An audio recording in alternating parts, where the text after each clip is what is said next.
What if Spider-Man wasn't the friendly neighborhood hero we grew up with?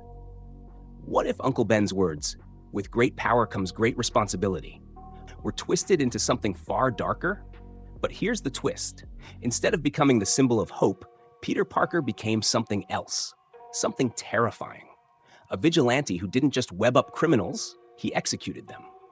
That's right. This is the world where Spider-Man became the Punisher. We start with the same origin. Peter gets bitten by the radioactive spider, gains his powers, and even goes into wrestling, just like the main timeline.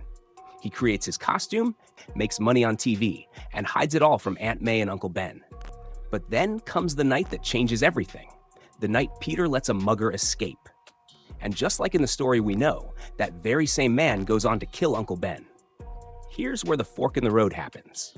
When Peter finally tracks the mugger down, instead of simply webbing him up for the police, the scuffle turns violent. The gun goes off. And Peter, furious, devastated, heartbroken, turns the weapon back on the man who killed his uncle. A photographer catches the act, and the papers give him a name, the Punishing Spider. From that moment on, Peter swears no innocent life will ever be lost again, not if he has to kill every criminal in New York to keep people safe. He takes photos of his own rampages, selling them to the Bugle to fund his arsenal. No longer just web shooters. Now it's grenades, incendiary rounds, armor-piercing bullets, and custom gadgets designed to annihilate his enemies. His first target? The Vulture. Peter rips the engine off his wings mid-flight, sending him crashing to the ground. Then it's Electro, fried with EMP rounds. Kraven, the hunter, he's the hunted, taken out by explosives.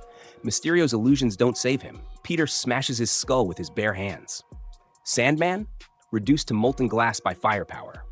Doc Ock, blown apart by armor-piercing rounds that turn his own arms into shrapnel. Spider-Man isn't pulling punches anymore. He's pulling the trigger. Yet here's the paradox. The more Peter killed, the more distance grew between him and the people he loved. Aunt May looked at him with horror. Gwen Stacy saw the darkness behind the mask. And for a while, Peter tried to walk away. He went to college, fell in love, tried to live a normal life. But New York couldn't forget the Punishing Spider. Crime surged without him. The city almost missed him. So Peter returned, and when he did, his greatest enemy was waiting, the Green Goblin. Their war was brutal.